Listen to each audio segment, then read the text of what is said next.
তো হ্যালো বন্ধুরা, আজকে আমি কথা বলবো আপনারা যে সিটেট পরীক্ষা দিতে চলেছেন। তো আর সময় নেই, হাতে মাত্র কয়েক ঘন্টা, আগামীকাল আপনারা এক্সাম দেবেন। তো দেখুন, আজকে আমি ডিসকাস করব ওএমআর শিটের তুক্কা কী করে মারবেন, নাম্বার 1 পয়েন্ট। নাম্বার 2, আপনারা যখন এক্সাম হলে যাবেন তখন কিছু মিস্টেক আপনারা করে বসবেন। তো কী কী সমস্যা আপনাদের সঙ্গে ঘটতে পারে আপনাদের এক্সামে, আপনারা 7 মিস্টেক এখানে রয়েছে। এই মিস্টেকগুলি আপনারা দেখবেন, আমি এক এক করে ডিসকাস করব। এবং কিছু স্ট্র্যাটেজি রয়েছে, কিছু কথা রয়েছে আপনাদের জন্য। সেই কথাগুলি আমি কিছু পয়েন্ট আমি আজকে এক এক করে সবগুলি আপনাদের সঙ্গে ডিসকাস করতে চলেছি। সুতরাং শেষ পর্যন্ত দেখুন, বেশি সময় নেব না আপনাদের, কারণ যেহেতু আপনারা কালকে এক্সাম যাবেন ভাই। তো দেখুন, প্রথমত আমি বলবো যে আপনারা প্রথমে একটা স্ট্র্যাটেজি আপনাদের মেনে নিতে হবে। তো আপনাদেরকে একটা স্ট্র্যাটেজি মানিয়ে নিতে হবে। স্ট্র্যাটেজি কি? কিছু জিনিস আছে যেগুলোকে আপনি ইগনোর করবেন, কিছু ইম্পর্টেন্ট কিছু কথা আছে, সেগুলো আজকে আমি আপনাদের সঙ্গে তুলে ধরবো। এবং ফাইনালি আমি লাস্টে দেখিয়ে দেবো যে ওএমআর শিটে তুক্কা মেরে আপনারা কী করে একটা ভালো নম্বর পরীক্ষা নিয়ে আসতে পারেন। এই কথা আজকে আমি একটা ট্রিকের মাধ্যমে আপনাদেরকে দেখিয়ে দেওয়ার চেষ্টা করবো, রিয়েল যেটা ট্রিক। ঠিক আছে ভাই, একদম সাথে থাকুন শেষ পর্যন্ত। দেখুন, প্রথমতে আপনি যেহেতু আগামীকাল এক্সাম আর সময় নেই, আপনি 1 নম্বর কথা, আপনি ঘাবড়াবেন না, আপনার মনের মধ্যে আপনি টেনশন নেবেন না। নাম্বার ওয়ান, আপনি টেনশন নেবেন না, যেগুলো মোস্ট ইগনোর, কিছু কিছু জিনিস আছে যেগুলো আমি বলবো। 1 নম্বর হচ্ছে কি, আপনি কোনো টেনশন নেবেন না, আপনি ফ্রি থাকুন। আজকের দিনে আপনি একদম ফ্রি থাকবেন, বিন্দাস থাকবেন, আপনি কোনো ধরনের টেনশন নেবেন না। ঠিক আছে। আরেকটা কথা, আপনি আজকে বেশি পড়াশোনা করবেন না। আমি কি বলছি, আজকে আপনি বেশি পড়াশোনা করবেন না, নো স্টাডি। আপনি আজকে ঘুমিয়ে যান। আপনি বলবেন স্যার কী ধরনের কথা বলেন, আমি সত্যি কথা বলছি ভাই। কেন ঘুমাবেন, কেন পড়বেন না, সেগুলো কথা আমি বলছি। আপনি আজকে অনেক দিন থেকে, প্রায় 3-4 মাস থেকে কন্টিনিউয়াস প্রসেসে আপনি সিটেটের জন্য প্রিপারেশন নিচ্ছেন, তার মানে আপনার প্রিপারেশন রয়েছে। আর একটা জিনিস আমাদের মধ্যে, প্রথমত একটা জিনিস যেটা কাজ করে, সেটা হচ্ছে এমোশন।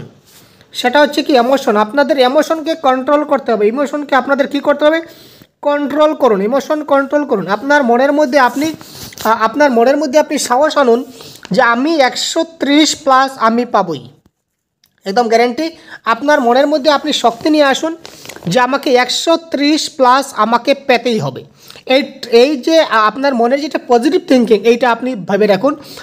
এক্সামে যাব, কমন পড়বে কি না, কি পড়বো, কি পড়েছিলাম, পারবো কি পারবো না, এক্সামে কি কোয়েশ্চন আসবে, এই সব চিন্তা মাথা থেকে সরে নিন। আপনি মাথায় একটা জিনিস সেট করুন, পরীক্ষা কোয়েশ্চন যাই আসুক না কেন, আমাকে 130+ পেতেই হবে, 100% কনফার্ম। এই ইমোশনটা আপনি আপনার মাথায় রাখুন। প্রথমত আপনি কি করবেন, আজকে পড়বেন না, আজকে ঘুমাবেন। কারণ কেন ঘুমাবেন, ঘুম হচ্ছে আমাদের সবচেয়ে মানে শরীরের জন্য সবচেয়ে যেটা ভালো আহার আমরা বলতে পারি। যদি ঘুম ভালো না হয়, তাহলে আগামীকালকে যখন এক্সাম হলে যাবেন, আপনার মধ্যে কিন্তু আপনার যেটা টেনশন সেটা বৃদ্ধি হয়ে যাবে, আর জানা প্রস্তাবে ভুল করবেন। আর আপনি যদি আজকে খুব ভালো করে ঘুমিয়ে যান, আপনার ব্রেন সার্কুলেশনটা কী হবে, সাইকোলজি বলেছে কি, আপনার ব্রেন সার্কুলেশন যত ভালো কাজ করবে, আপনার ব্রেনের মধ্যে পুরোনো যেগুলো স্টোরেজ নলেজ যেগুলো আছে, সেগুলো অটোমেটিক্যালি খুলে যাবে।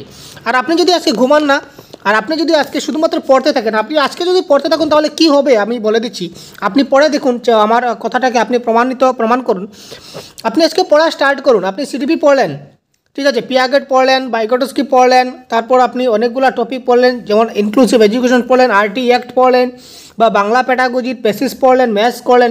তারপরে দেখবেন যে আপনার পড়াটা শেষ হচ্ছে না। আজকে আপনি যত পড়বেন, আপনি বইয়ের পাতা উল্টাতে থাকবেন, ইউটিউব চ্যানেল দেখতে থাকবেন, পিডিএফ দেখতে থাকবেন, কিন্তু আপনার দেখা শেষ হবে না। আপনার মনে হবে যে আরও অনেকগুলো আপনার বাকি রয়ে গেছে। আপনি দেখবেন যে আপনার অনেকগুলো বাকি রয়েছে, কখন শেষ করব, কীভাবে শেষ করব, কী করে পড়বো, এইসব করতে করতে কী হবে, এইসব করতে করতে আপনার মাথা থেকে জানা জিনিসগুলোও কিন্তু, এই যে টেনশন, আপনার মধ্যে একটা টেনশন তখন ফিল হয়ে আসবে যে আমার তো অনেকগুলো বাকি রয়ে গেছে, আমি কখন শেষ করব, কীভাবে শেষ করব। এই যে একটা টেনশন আপনার মধ্যে যে ঘুরবে, এটা কিন্তু যত বেশি কাজ করবে, অত আপনি ভুলতে শুরু করবেন। যত পড়তে থাকবেন তত ভুলতে থাকবেন। এদিকে পড়তে যাচ্ছেন, ভুলতে যাচ্ছেন, পড়তে যাচ্ছেন, ভুলতে যাচ্ছেন। এই ধরনের করার কোনো প্রয়োজন নাই। আজকে রাত্রে যত ভালো করে ঘুমাবেন, আগামীকালকে এক্সাম তত ভালো হবে। ঠিক আছে, সেটা আমার মতামত, আপনারা আপনার নিজের মতো করবেন। তারপর দেখুন, পরীক্ষার প্রথম 30 মিনিট খুব গুরুত্বপূর্ণ আপনাদের জন্য।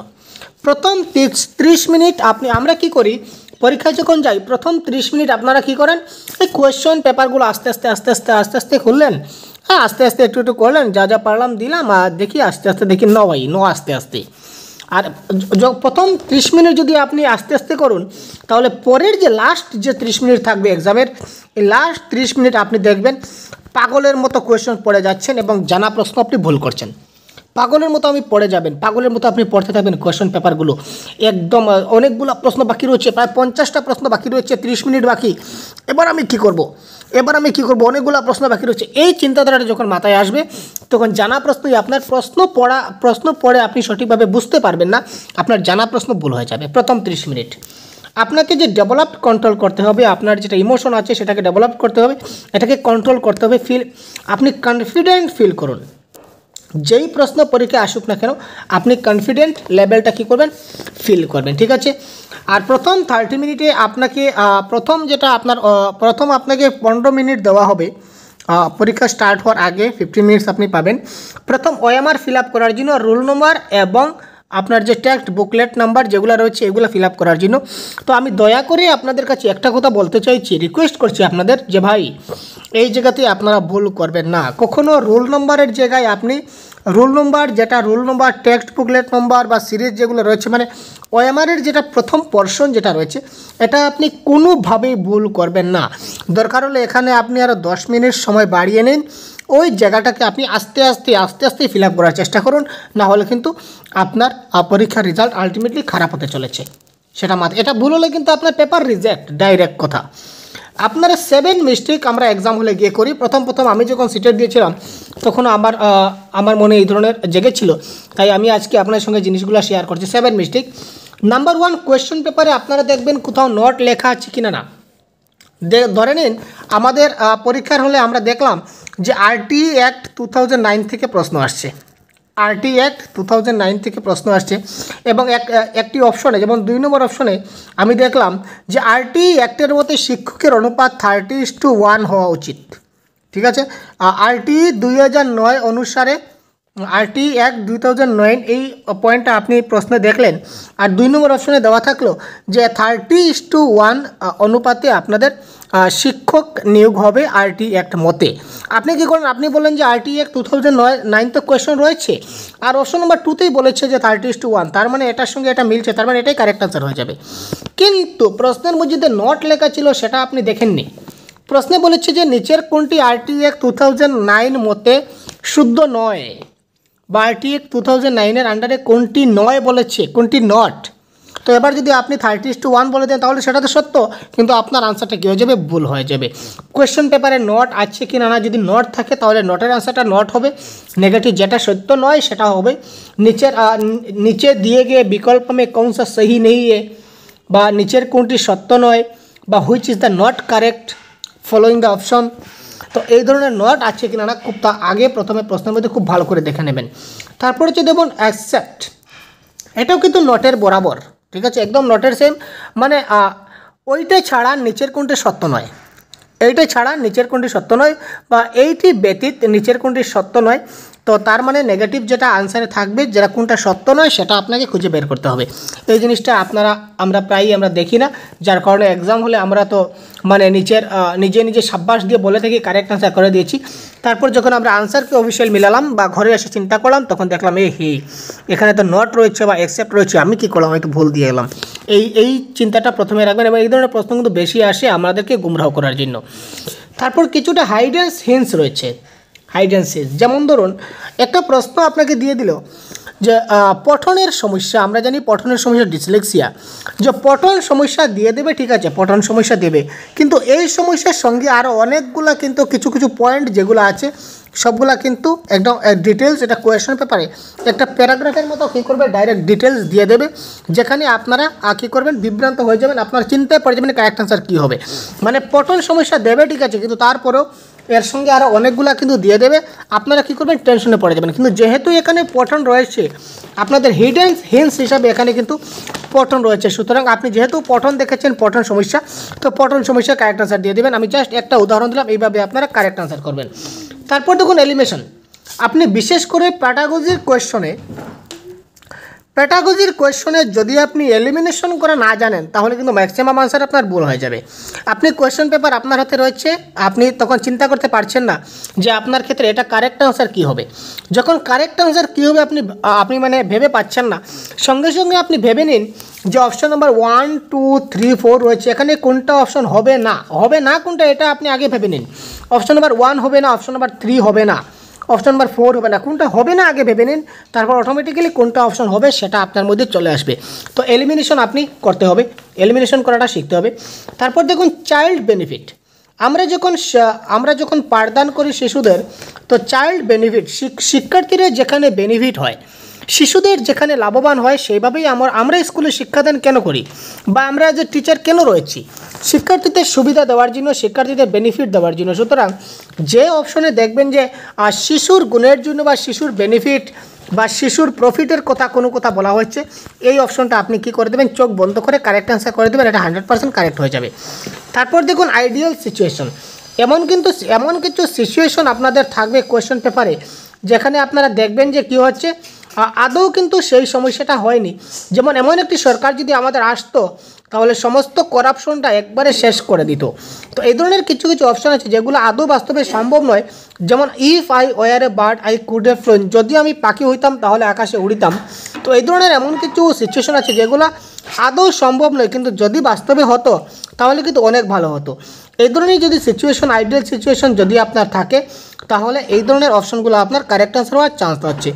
তারপর দেখুন ট্যাগ ওয়ার্ড, কিছু ট্যাগ ওয়ার্ড আপনার এক্সামে আপনার দেওয়া থাকবে ট্যাগ ওয়ার্ড। তো ট্যাগ ওয়ার্ডগুলো খুব ভালো করে দেখে নেবেন। দেখুন কিছু ট্যাগ ওয়ার্ড আমাদের থাকছে। ট্যাগ ওয়ার্ড মানে কি, এমন কিছু ওয়ার্ড রয়েছে, আপনারা তো কোনো কিছু পড়াশোনা করছেন, একেবারে যে আপনারা পড়াশোনা করেননি সেরকম তো কোনো কথা নয় ভাই, আপনারা তো পড়াশোনা করেছেন। তো পরীক্ষার হলে এমন ট্যাগ ওয়ার্ড মানে হচ্ছে টেকনিক্যাল ওয়ার্ড, এমন কিছু ওয়ার্ড আপনি কি এক্সাম হলে পাবেন যে ওয়ার্ডগুলো আদৌ আপনারা কোনোদিন শোনেননি। এই ওয়ার্ডগুলি আপনাদেরকে দেওয়া হয়েছে শুধুমাত্র আপনাদেরকে বিভ্রান্তি করার জন্য বা গুমরাহ করার জন্য। সুতরাং এই ওয়ার্ডগুলি আপনি এলিমিনেট করতে পারেন। কিছু ওয়ার্ড, যে ওয়ার্ড আপনি তো পড়াশোনা তো করেছেন, একেবারে করেনি সেরকম কথা নয়, কিন্তু আপনার পড়াশোনার ক্ষেত্রে আপনি কিন্তু এই ওয়ার্ডগুলো কিন্তু জীবনেও পাননি, এই ওয়ার্ডগুলোর নাম পর্যন্ত আপনি কোনোদিন শোনেননি। সুতরাং এই ওয়ার্ডগুলি তারা এক্সাম হলে দেবে, এক্সামিনে শুধুমাত্র আপনাদেরকে বিভ্রান্তি করার জন্য আপনি ওয়ার্ডগুলোকে কী করতে পারেন, এলিমিনেট করতে পারেন বা অপশনগুলোকে এলিমিনেট করতে পারেন। এই 7 ধরনের মিস্টেক রয়েছে। তারপর আমরা চলে আসি যে ওএমআর শিট আপনারা যে ফিল আপ করবেন, এখানে তুক্কা মারবেন কী করে। যদি কিছু প্রশ্নের আনসার আপনার অজানা থাকে আপনি কী করবেন, দেখুন আমাদের পেপার 1 যদি পেপার হয়, পরীক্ষা হয়, তাহলে সিডিপি আসবে আপনাদের 30 মার্ক, এটা সম্পূর্ণ প্যাডাগজি আসবে, সম্পূর্ণ প্যাডাগজি। ম্যাথসের 15 মার্কসের আপনাদের কন্টেন্ট আসবে, বাকি 15 আপনাদের প্যাডাগজি আসবে। ইবিএস আপনাদের 15 মার্কের কন্টেন্ট আসবে এবং 15 মার্কের কী আসবে, প্যাডাগজি আসবে। ল্যাঙ্গুয়েজ 1 আপনার যাই হোক না কেন, বেঙ্গলি হোক বা ইংলিশ হোক, হিন্দি হোক, যাই হোক, এখানে 15 মার্কের আপনাদের প্যাসেজ কবিতা থাকবে, আর বাকি 15-এর আপনার থাকবে প্যাডাগজি। ল্যাঙ্গুয়েজ 2 যদি হয় তো ল্যাঙ্গুয়েজটা আপনার যাই হোক, হিন্দি হোক বা আসামিস হোক বা ইংলিশ হোক, এখানে আপনার 15 থাকবে প্যাসেজ প্লাস পোয়েম। এখানে 2টা প্যাসেজ থাকবে, পোয়েম থাকছে না, এখানে 2টা প্যাসেজ থাকবে 15 মার্ক, আর এই 15 থেকে আপনাদের থাকবে কি, প্যাডাগজি। তো সর্বপ্রথমে আপনি কি করবেন, প্যাডাগজির আনসারগুলো করবেন। সর্বপ্রথমে আপনি প্যাডাগজির আনসারগুলোকে আমার মতে, এখানে দেখুন টোটাল 90 মার্কস রয়েছে, টোটাল 90 মার্কস এখানে প্যাডাগজিতে রয়েছে। কারণ প্যাডাগজিতে আপনারা স্ট্রং রয়েছেন ভাই, প্যাডাগজি আপনারা পারবেন, সেটা চ্যালেঞ্জ, কারণ এত ক্লাস আপনারা করেছেন, প্যাডাগজি কিন্তু মাস্ট। তো প্যাডাগজির 90-র মধ্যে ধরে নিন আপনার 80 কারেক্ট হলো।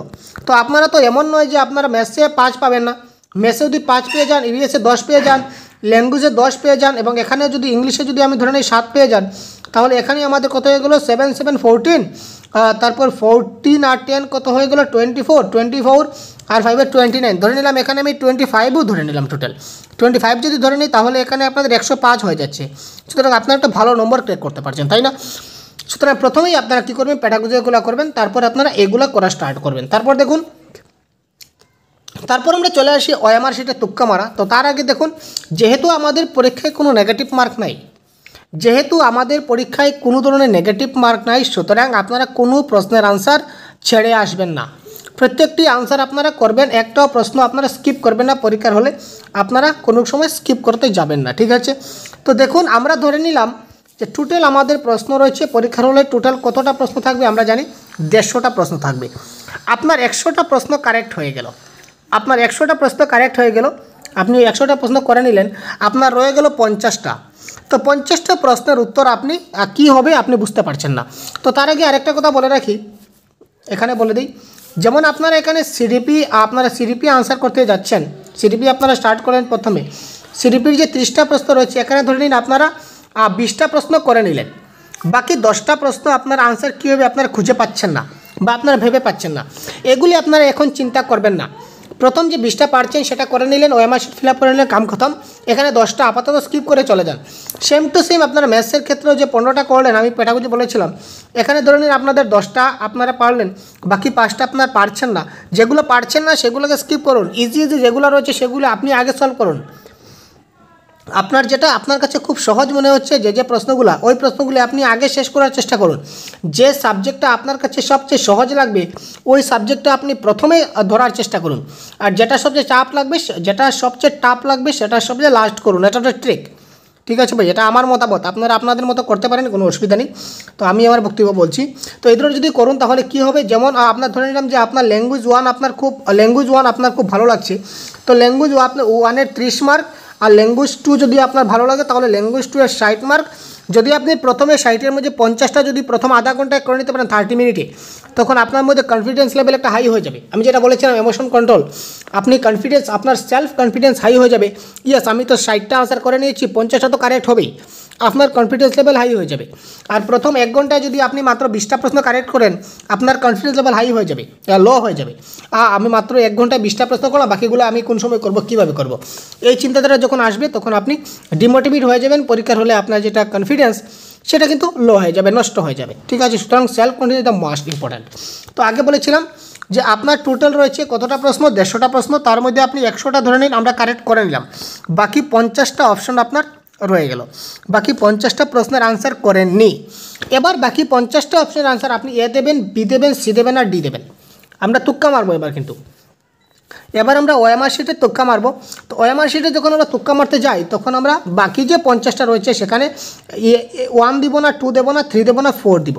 আগে বলেছিলাম এই যে রোল নম্বর রয়েছে এখানে দেখতে পাচ্ছেন, roll number, text booklet number আর এই যে বুক কোড, এইগুলা ফিল আপ করতে কোনো সময় তাড়াহুড়া করবেন না, এগুলাকে কিন্তু খুব আস্তে ধীরে আপনারা কী করে করবেন এবং কিভাবে আপনারা ফিল আপ করবেন এই নিয়ে আমি প্রিভিয়াস ক্লাসে অলরেডি ডিসকাস করে দিয়েছি, আপনারা জেনে গেছেন, এই নিয়ে এবার আমি কথা বলবো না।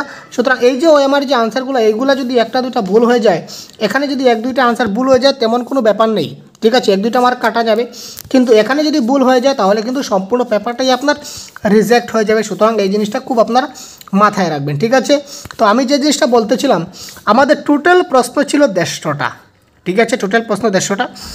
তারপর আমাদের টোটাল যে এ অপশন যে 150টা হবে সেরকম কোনো কথা নয়, মানে 150টা প্রশ্নের আনসার যে এ হবে সেরকম কোনো কথা নয়, 150টা প্রশ্নের আনসার যে বি হবে সেরকম কথা নয়, 150টা প্রশ্নের আনসার যদি সি হবে সেরকম কোনো কথা নয়, 150টা প্রশ্নের আনসার ডি হবে সেরকম কোনো কথা নয়। আমরা 2011 থেকে 2023 পর্যন্ত আমরা প্রিভিয়াস যে আনসার কি আমরা একবার মিলিয়েছিলাম, তো আমরা একটা রাফ আইডিয়া করেছি যে যেখানে টোটাল যদি 150কে আমরা 4টা অপশনে ডিভাইড করে দিই, 4টা অপশনে সবগুলা আমাদের হয়, তো 150কে যদি 4 দিয়ে ডিভাইড করি তাহলে 37 পয়েন্ট, আর মোটামুটি আমাদের 38 হয়। অর্থাৎ ধরে নিতে পারি যে এ আমাদের 38 থাকে, মানে 38টা প্রশ্ন আমাদের এ আনসার হয়, 38টা আমাদের বি হবে, 38টা সি হবে এবং 38টা ডি হবে। এবার কথা হচ্ছে কোন 38টা এ হবে, কোন 38টা বি হবে, কোন 38টা সি হবে এবং কোন 38টা ডি হবে সেটা কিন্তু আমরা বলতে পারি না। তো এখানে দেখুন, এখানে যে শুধু যে 38 হবে সেরকম কোনো কথা নয়, যদি এখানে 38-এর জায়গায় এ হয়তো 40টা হতে পারে, এখানে 2টা কমিয়ে দিল 34টা হয়ে গেল, সি আবার আমাদের 40টা হয়ে গেল, ডি হয়তো 34টা হয়ে যেতে পারে। এই ধরনের মোটামুটি 35-এর আশেপাশে কিন্তু প্রত্যেকটার থাকছে, এ 35টা, বি 35টা, সি 35টা, ডি 35টা, এটা কিন্তু থাকছে গ্যারান্টি কনফার্ম, ঠিক আছে? তো এবার কথা হচ্ছে ধরে নিন আমি যে কথাটা বলেছিলাম আপনি তুক্কা কীভাবে খুব ভালো করে বুঝবেন, কিন্তু ধরে নিন আপনি যে 100 প্রশ্ন কারেক্ট করেছেন, ধরে নিন আপনি যে অপশন নাম্বার এ আপনি কারেক্ট করেছেন কতটা, অপশন নাম্বার এ আপনি তো 1 2 3 4 5, এখানে আপনি তো সিরিয়াল করেননি, আপনার জানা প্রশ্ন আপনি করেছেন, সিরিয়াল তো করেননি, এ হয়তো এইভাবে দিচ্ছেন আপনারা, হয়তো আপনার সিকোয়েন্সটা এইভাবে হচ্ছে, আপনি হয়তো এইভাবে করেছেন ABCD। তো একবার আপনি কাইন্ডলি কাউন্ট করে নিন যে এ কতগুলো হয়েছে। আপনি ধরে নিলেন যে আমি এ আনসার করেছি 40টা প্রশ্ন, 40টা প্রশ্নের আনসার আমি এ করেছি। বি আনসার আমি কতটা করেছি? বি আনসার আমি করেছি 30টা। বি আনসার আপনি কয়টা করেছিলেন? 30টা করেছেন। সি আনসার আপনি কতটা করেছেন? ধরে নিন 25টা করেছেন। এখানে কত হলো? 40, 30, 70, 70, 80, 90, 95। আর ডি আনসার আপনি করেছেন কতটা? 5টা। অ্যাজ পার এক্সাম্পল দেখিয়ে দিচ্ছি। আপনি টোটাল 100টা প্রশ্নের আনসার করেছেন। 100টা প্রশ্নের মধ্যে আপনি এ টিক করেছেন 40টা, বি টিক করেছেন 30টা, সি টিক করেছেন 25টা, আর ডি টিক করেছেন কতটা? 5টা। এবার আমি বলেছিলাম যে প্রত্যেকটাতে মোটামুটি 35 থেকে 38টা প্রশ্ন থাকে। প্রত্যেকটা অপশনে আপনার 35 থেকে 38টা প্রশ্ন আপনার থাকছে প্রত্যেকটা অপশনে। যেমন এ 35 থেকে 38 থাকছে বা 40, আমরা ধরে নিতে পারি 35 থেকে 40। বি আপনাদের 35 থেকে 40টা আনসার কারেক্ট হবে। এবার যদি বাকি যে 50টা আপনার যে থাকলো, বাকি যে 50টা আপনার যে থেকে গেল, অর্থাৎ বাকি যে 50টা আপনি যে করলেন না, আপনার যে রয়ে গেল বাকি 50টা, এই 50টা আপনি এ দেবেন না, বি দেবেন না, সি দেবেন না, ডি দেবেন। আচ্ছা, এ যদি আমরা বাকি 40টা হয়ে গেছে, বাকি 50টা যদি আমরা এ মেরে দিই, বাকি 50টা যদি এ মারি, তাহলে কিন্তু একটাও কারেক্ট আনসার হচ্ছে না, একটাও কারেক্ট হবে না। কারণ কি? কারণ অলরেডি এ 40টা আমরা কারেক্ট করে দিয়েছি, আর এখানে আমাদের টার্গেট হচ্ছে 35 থেকে 38টা বা 40টা আমাদের এ কারেক্ট আনসার হবে। সুতরাং এর যদি আমি বাকি 50 যদি এ মারি, তাহলে কিন্তু কারেক্ট হচ্ছে না। বি যদি আমি বাকি 50টা যদি কারেক্ট করি, বাকি যদি বি 50টা আমি কালাকে গুল্লা করি, তাহলে আমার 5 থেকে 6টা বা 7টা আমার কারেক্ট হওয়ার চান্স আছে। আর সি যদি আমি কালার করি বাকিগুলা, তাহলে এখানে আমার 10 থেকে 12টা বা ধরে নিতে পারি 10 থেকে 15টা আমার কী হওয়ার কথা? কারেক্ট হওয়ার কথা। আর ডি আমার 5টা এখানে কারেক্ট হয়েছে, ডি আমার 5টা কারেক্ট হয়েছে।